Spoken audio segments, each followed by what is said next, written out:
Are you sleeping better? Did you sleep better last night? Did you feel a calm over the country?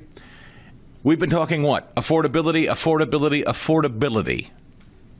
This has been the concern, right? We're told that people can't buy homes. We're told that groceries are entirely too expensive still. We're told that people are unhappy, that President Trump isn't doing enough and moving fast enough to tackle the nation's economy.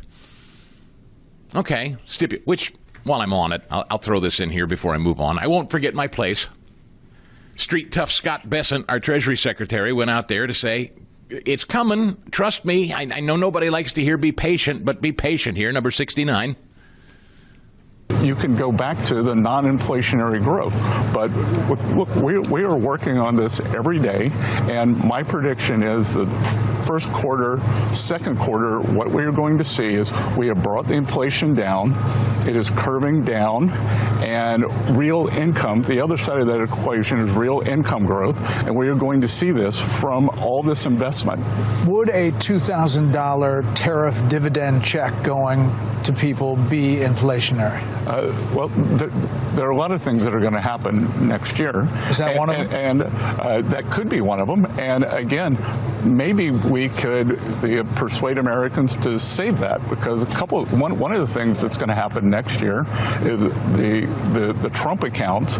Every child who was born from January 1st for the next 3 years is going to get a government account that goes into the stock market. So every American child born for the next 3 years, starting January 1st, is going to have that. They can take it out when they're 18. They're going to learn the power of compounding, and there's going to be a lot of financial literacy around that.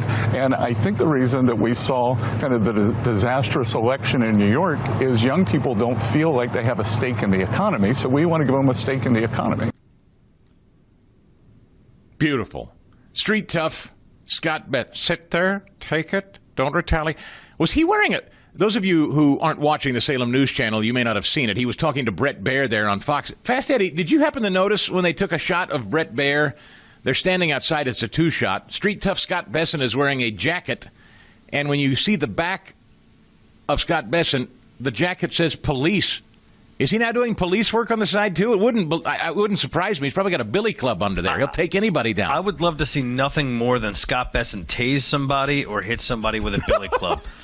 You know, it could be somebody in the admin. I don't care. I just want to see it. Did you see that? I'm not making that up, right? The back of his coat said police? I think so, yeah. Maybe they have to start disguising him to walk through, they give him one of them helmets and they're pushing him through when he gets back to the White House.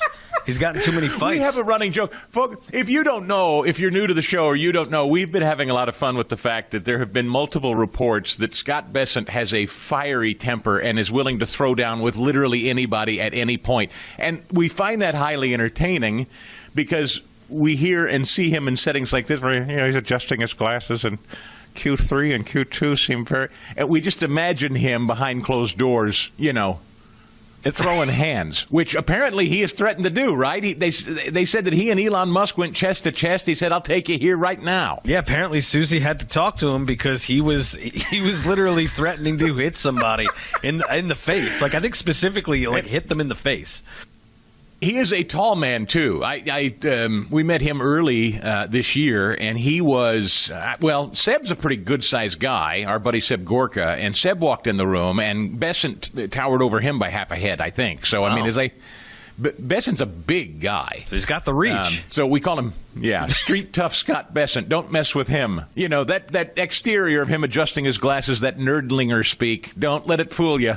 So, I'm short, Chris, so I can imagine, does he, hold Stephen Miller out in front of him sometimes? Is Stephen swinging at him? Stop it, Stephen, just holds his hand on his forehead, swinging. So, anyway, that's Bessent. He said, and look, I love that. Here again, a great explainer, Bessent saying... He's recognizing Mondami winning in New York. You got a bunch of kids and young people gravitating towards socialism. We got to do something about that. He's messaging that to the president. He's messaging that we're going to get money in the hands of young people in the private sector, babies that are born in the country. We're going to set up a fund for them, invested in the market, so young people no longer despair and feel like they've got some skin in the game. Great. Economic literacy, it's going to be tough. Again, when you've got a couple of generations that don't know history and don't know economic literacy, for the government to be the ones that have to teach it, does that work out generally? I don't know, but I appreciate the effort. But Bessent says Q1, Q2, look out. The economy's going to get better. It is, but we're going to have to round a corner here. Reagan, when he tried to resurrect the economy, it didn't happen overnight. There was some struggle and some bumps early before the boom. And Bessent's, again, professional reputation is relying on the boom. He says it's coming. We'll see. All right, so having said all that, my point is, Bessent's acknowledging, Trump's acknowledging, we're talking about it, the polls all say it, people are not happy with the state of things. People very mad about the government being shut down for over 40 days, right? So what's Congress get back together to do yesterday? Swiftly. Did you sleep better last night, Fast Eddie? Are people feeling better about their grocery prices now? Are you feeling better about the ability to buy a house, young people out there now? Since everybody has just made this their sole focus, and I mean not just the left, but people on our side who claim to have President Trump's back, since this has been just of paramount importance, all energies and all votes and all concerted effort was poured into this yesterday swiftly. Everybody but one member of the House of Representatives, and I don't know how many over there in the Senate, swiftly approved the releasing of the Epstein files. So I hope everybody, hallelujah, glory be, and the country will be saved again. Why, we're going to be up to our eyeballs in wealth and prosperity and safety and security. Hooray! Huzzah! Congress overwhelmingly approved the release of the Epstein files, and Trump's going to sign it today. Whoo! Yay! Everything's better. Now, is everybody going to shut up now? Are all these malcontent podcasters going to shut their mouths now? Are they happy? Or no? Or do you bet there'll be more, Ed? Do you bet there'll be more? I don't understand how any. Yeah, I bet there'll be more. No, I bet there'll be more. They're never going to be satisfied. The point is, there's never going to be enough. There will never be enough. Whatever this was, I don't. Okay, I'm sorry, folks. This just burns me. I sit here day after day after day after day listening to people bitch and moan and bellyache about the state of the economy and government not doing enough, not moving fast enough. And the first thing these jackasses do when they all get back together is swiftly and overwhelmingly rush to President Trump's desk the Epstein file release. Oh, thank God, everybody. I hope everybody's feeling great about the future of the country now. Good. Look, I don't know what's in this thing. I don't know what we're going to learn from this thing. I hope it's a lot. I hope that whatever people think, whatever magic thing is in this, whatever names are in this, whatever justice can be found in this, I hope, Thomas Massey, Marjorie Taylor Greene, all these people that have made this their passion and their life's work. Okay, Donald Trump's going to sign it and open it up, and everybody can see it now. And then what, Ed? Then what happens? All right, so he signs the thing and they're released or whatever. Then it's going to come out, and what's going to happen next? You want to predict it right now? I'll predict it. Oh, yeah, no. Go ahead. I'll absolutely predict it. Yes, it's as you said, it's not going to be enough. It's going to be on to the next thing, what is missing from the Epstein files. Exactly. What's redacted? What names are redacted? Why is that redacted? Why can't we see that? What are they hiding? This doesn't stop. This doesn't end. But more importantly, it does nothing to better the country. It does nothing to further the country. It does nothing to better your economic situation. It does nothing to better our security.